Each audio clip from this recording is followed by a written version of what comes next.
will allow us to continue the Church's work in our diocese while equitably compensating our creditors. The Harrisburg Diocese files for bankruptcy. In September 2016, we had to respond to the grand jury investigation, which forced us to incur heavy legal costs. It claims the grand jury has taken a toll on the church's finances and more suits are possible. On behalf of the Roman Catholic Diocese of Harrisburg and in my own name, I continue to offer my heartfelt apologies for the abuse you suffered. Coming up on CBS 21 News at 6, we take a look at what this means for victims, parishioners, and the future of the Harrisburg Diocese. And Skyview 21 flying over St. Patrick Cathedral in Harrisburg tonight.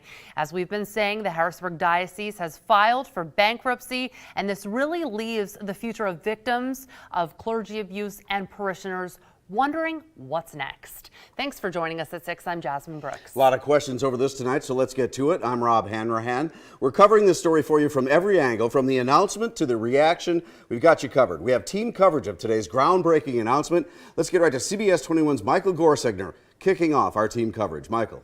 Today's announcement is the latest chapter in the Harrisburg Diocese abuse scandal. Here's a quick look at how we got here.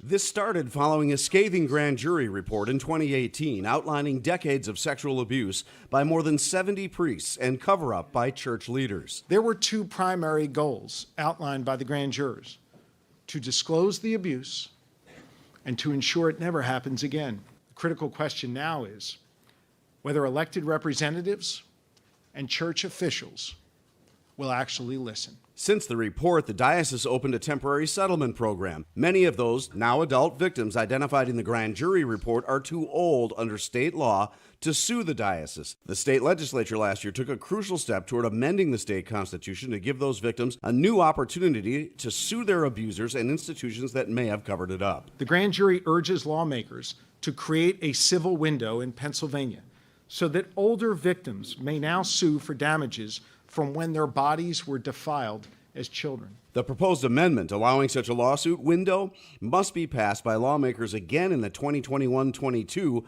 legislative session before needing approval by voters in a statewide referendum. The bankruptcy filing comes 6 months after the diocese paid out $12 million to more than 100 victims. 6 others did not accept payment offers from the diocese. And PA Attorney General Josh Shapiro just issued a statement this afternoon. It reads in part, "It's of no surprise to me that these dioceses who engage in sophisticated cover-up of child sexual abuse have found a legal maneuver to skirt responsibility above themselves financially and continue to avoid transparency. This is yet another attempt to deny survivors the justice that they are owed by the church." And we will continue digging for answers on this story. You can follow along on our social media platforms and, of course, anytime on our website, cbs21.com.